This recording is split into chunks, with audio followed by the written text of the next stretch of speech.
name's Katie. I'm Ella. And we have a special guest today. Hi, my name's Carly. And today we'll be reviewing the Craft sequel, which takes place 20 years after the original, called The Craft Legacy. Yes. So, Carly, you want to give us a little rundown of what it's about? Sure, so if you haven't seen the original Craft, which took place in 1996, basically this sequel follows a new generation of 4 witches in their coven, and you know, they're sort of just discovering their powers and you know what they can do while they're also living a normal high school life, plus like dealing with all the issues that you may encounter during your adolescence and whatnot. And I feel like the original film had a very natural way of doing this while also maintaining a lot of other filmic elements like visual design, really good characterization and stuff like that. Yeah, it felt a lot more organic. The Yeah. first one did, and this one definitely felt a bit forced with the characterization. Just the way the characters acted was very like cheesy in a way. I don't know. Telepathic. Yeah, just like telepathically communicating with you, MBD. JK, it's like a VBD for sure because now you're actually here and we on some shit IRL. Okay, can somebody translate? I felt like that they could have done a lot because, you know, it's about a coven of 4 witches, you know, all female. And they could have done a lot for like, you know, girl power and, you know, really, you know, I don't know, could have set some real like feminist ideals. But instead, it was just about a boy, essentially. Multiple, yeah. Yeah. And like the thing that sucks is I feel like they went to lengths to get like a pretty diverse cast for like our 4 main characters. We have an actual trans woman playing in the film, and her one line for the first like 30 minutes of the film is just her being like, I can't have babies, and it just feels like they kind of like make a point out of it. It feels like there's like the token black friend of the group who's like the cool one, and the writing is really poor for her. Like they give her the really weird lines where it's like, oh, this is whack, oh snap, and like they just have her saying like the weirdest like they give her all the slang, and like her although there is that one who is, then there's like the kooky one, yeah, like the crazy zany one. She also says some interesting things, like brazy. She speaks in like the text lingo a yeah. lot. I don't know, it's just the way these girls talk is very weird. It's like an old person tried to write how young people talked, and it's very forced. Yeah, it's just unnatural, like we mentioned. Yeah, there's a special place in hell for writers who do not do their research, because if you read trivia on like a lot of films that take place in high school, you'll learn that they go and sit in on actual high school classes. They spend their time in high schools to learn how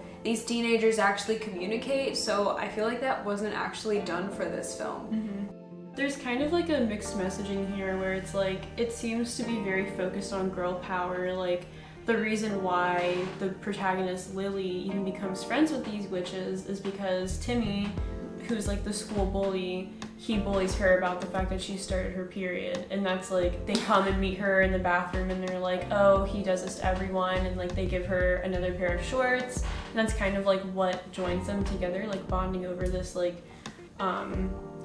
this shared experience. But they don't develop that experience any further, and their relationships are really shallow. Like we see them like casting like, not a spell, but they cast, so I don't know what the correct terminology is, but they do something to Timmy's like personal belongings to like make him kind and nicer, I guess. And this is it's not like, really clear, honestly, what it's supposed to do. They just like sneak in his room, like they just commit some light crime by breaking and entering. Which person? How do you know no one's home? Bullseye. I'll take the lead on this one. So, and that action of like trying to fix this man is what brings them together. Like this is like 30 minutes into the film, there's really not much going on yet, and after they do this, there's this big like montage scene of them running out and giggling and laughing together, and it's like, where is this camaraderie coming from? And then as soon as like this man that Carly was talking about, that this is the only character who matters, it's Timmy the bully, they're the one, he's the character that they try to fix, and once he becomes like woke, like these witches use their power to fix a dude. Like, you have so many other things you could do. Like, they can literally stop time.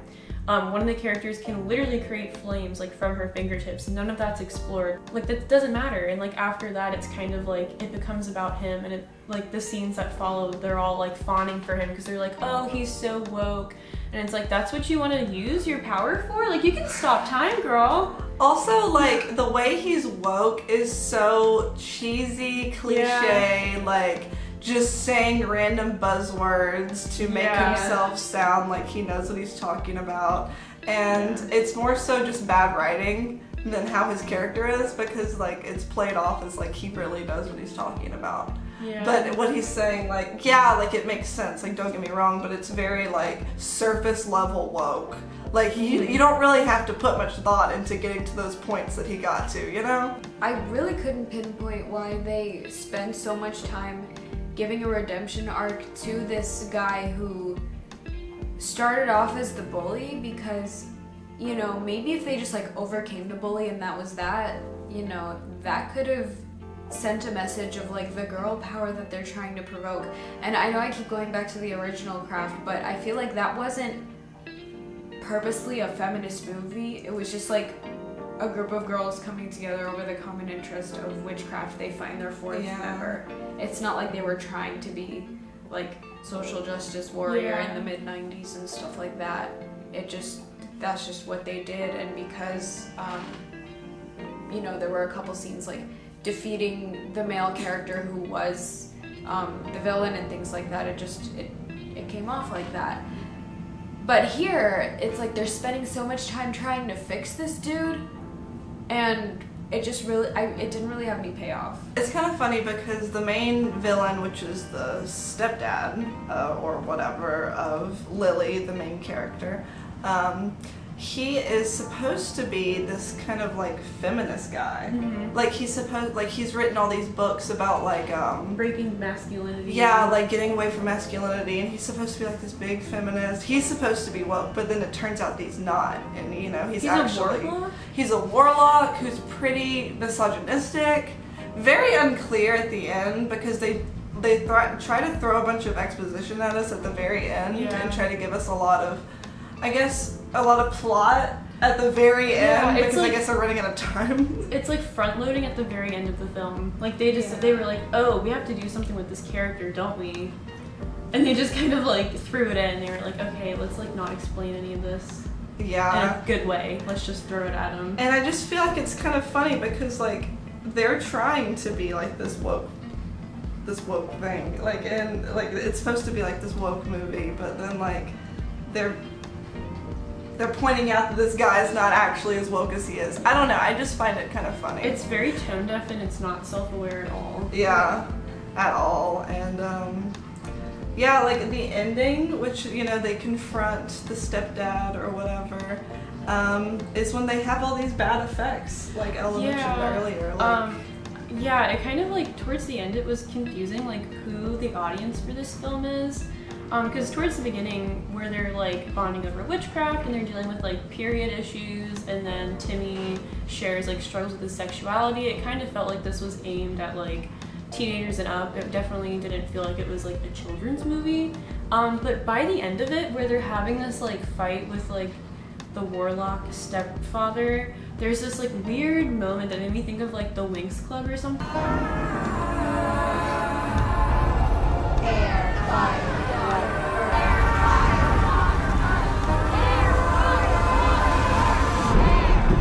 Nothing comes out of that, they just say it.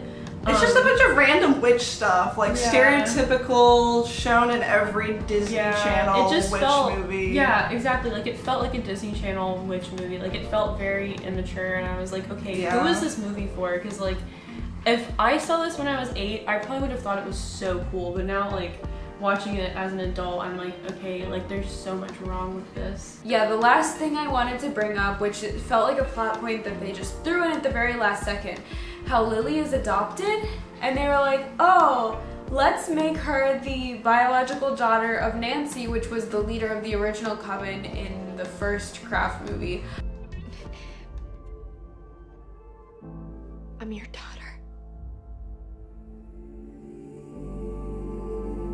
which I guess it leads it into they might do a sequel. I don't know. I hope not, honestly, because this, like, it was very enjoyable to watch because we were laughing at how bad it was. Yeah. And, you know, it was a real riot because of that. And usually, you know, it feels like a lot of these movies we watch aren't even funny bad. They're just bad. So I am happy that it was at least funny bad. Yeah. So, in general, I think I'd probably give this movie a 2 out of 5 sales because it was pretty anti-feminist. Yeah, I'm gonna say 1 out of 5, and the 1 out of 5 is just because they tried at least with diversity in the cast. Like, it made me happy to see like an actual trans woman playing a trans woman on screen. They did absolutely nothing with it, so it just felt really flat for me. Yeah, I give it a 1 on Letterboxd, and I still give it a 1 after my second watch because I don't know, they didn't do the original film justice, and I'm a big, as you can probably tell, I'm a big fan of the original, and I wasn't really thrilled with it. Not that I was really expecting much from it with a sequel made years after, but I just wasn't impressed, so. Alrighty, so I think that gives us, like a 1.5 out of 5? Yeah. Alright, 1.5 out of 5 sales. Alright, well thank you guys so much, and we'll see you guys again next week. Bye. Bye.